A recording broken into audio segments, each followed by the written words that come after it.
1972년 독일의 미넨에서 올림픽이 열립니다.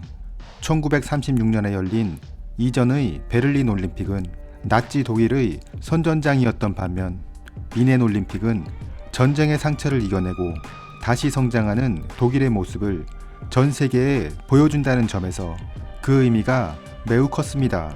하지만 이곳에서 모두가 경악할 만한 충격적인 사건이 발생하게 되는데, 팔레스타인의 무장단체인 검은 9월단이 올림픽 선수촌에 침입하여 이스라엘 선수들을 인질로 잡는 테러가 발생한 것입니다. 어둠이 깔린 새벽 4시 운동복 차림을 한 8명의 괴한이 올림픽 선수촌 담장을 넘습니다. 이들은 이미 이스라엘 선수들이 묵고 있던 방을 알고 있었는데, 테러범이 현관문을 두드리자 이스라엘의 레슬링 심판이었던 요셉은 동료가 온 줄 알고 문을 열어줍니다. 그때 그는 총을 든 괴한들을 발견하게 되고 문을 막으면서 모두에게 도망치라고 소리칩니다. 일부 선수들은 상황을 빨리 파악하고 도망치기도 하였으나 결국 문이 열리게 되면서 집 안으로 테러범들이 들어오게 됩니다. 레슬링 코치 와인버기 저항해 보았지만 얼굴에 총을 맞게 되고 그 상태에서도 계속 저항하였지만 결국 사망하게 됩니다. 역도 선수였던 로마노는 부엌칼로 테러범들을 공격하였지만 역시 총에 맞고 사망합니다. 이렇게 2명이 현장에서 사망하게 되고 나머지 9명은 인질로 잡힙니다. 사건이 발생하자 현장에 경찰 600여 명이 출동하여 이들과 대치하게 되는데, 테러범들은 이스라엘 형무소에 있는 팔레스타인 인사 236명을 석방하고 탈출용 비행기를 준비하라고 요구합니다. 독일 정부는 이스라엘에 테러범들의 요구사항을 전달했지만 이스라엘은 그들의 요구를 단호히 거절합니다. 독일은 테러를 진압하기 위해 경찰을 투입시키기로 했으며 잠시 후 운동복 차림으로 위장한 경찰들이 건물 옥상으로 진입합니다. 그런데 이때 황당한 상황이 벌어집니다. 당시 방송사의 카메라가 현장을 생방송으로 촬영하고 있었는데 경찰이 현장으로 투입되는 장면이 그대로 방송되었고 테러범들이 TV로 이 상황을 지켜본 것입니다. 테러범들은 경찰이 오면 인질들을 죽이겠다고 협박하였고 이렇게 진압작전은 중지됩니다.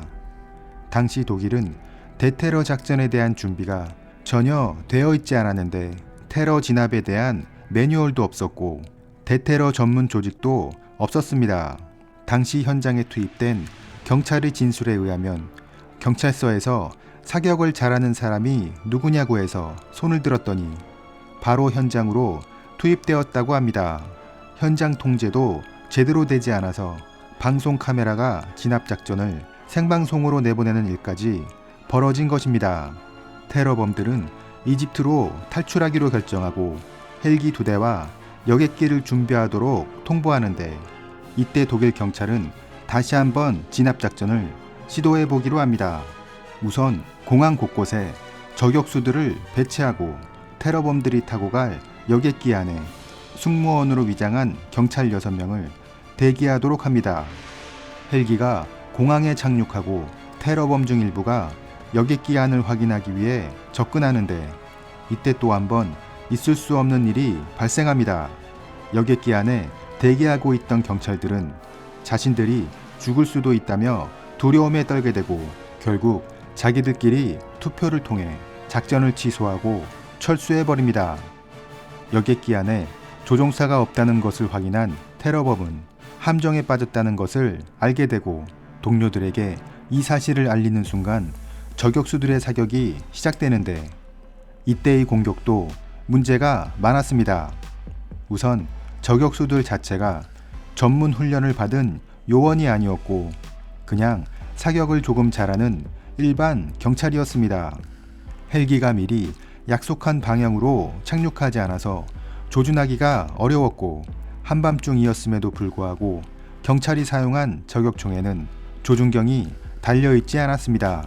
경찰은 테러범들의 숫자도 잘못 알고 있었는데 협상 과정에 참여한 IOC 위원이 테러범을 5명 보았다는 말만 믿고 저격수들은 테러범이 총 5명인 것으로 알고 있었습니다. 진압작전이 시작되자 분노한 테러범들은 인질들이 타고 있던 헬기 한 대에 수류탄을 던지고 다른 한 대에는 총을 난사하여 9명의 인질 모두 사망합니다. 8명의 테러범 중 5명은 현장에서 사살되고 나머지 3명은 도주하다가 생포됩니다. 이때 생포되어 수감된 3명은 이후 발생한 루프트한자 여객기 납치 사건에서 테러범들의 요구로 석방되어 이스라엘을 더욱 분노하게 했습니다. 이스라엘은 팔레스타인의 게릴라 기지에 폭격을 하여 수백 명을 사살했지만 이 정도로는 분노가 가시지 않았습니다. 이스라엘의 정보기관인 모사드는 테러 사건의 관련자들을 암살하는 치밀한 계획을 세우게 되는데 이 작전의 이름은 신의 분노였습니다. 검은 9월단의 조직원이거나 협조자의 명단이 작성되고 중동과 유럽 각지에서 이들에 대한 암살 작전이 실행됩니다.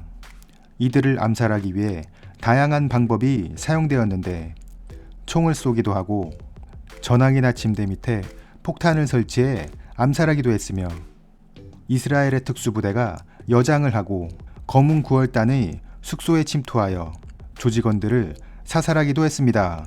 무려 9년간이나 진행된 이 작전에서 미넨 올림픽 참사의 직간접적인 관련자 15명이 암살됩니다. 사건 당시 현장에서 체포되었다가 석방된 테러범들도 의문의 죽음을 맞게 되는데 이 또한 모사드의 암살로 추정되고 있습니다. 이 사건으로 독일은 최초의 대테러 부대인 GSG-9을 창설하고 경찰 부대용 전문 저격총인 PSG-1도 개발합니다. 세계 여러 나라들도 이 같은 테러 사태에 대비하기 위해 GSG-9과 유사한 대테러 부대를 만듭니다. 미넨 참사는 팔레스타인의 현실을 전 세계에 알리는데 매우 효과적이었다고 평가되었고 이때를 기점으로 민간인들을 상대로 한 테러 행위가 점차 증가하게 됩니다. 이상으로 미넨 올림픽 참사였습니다.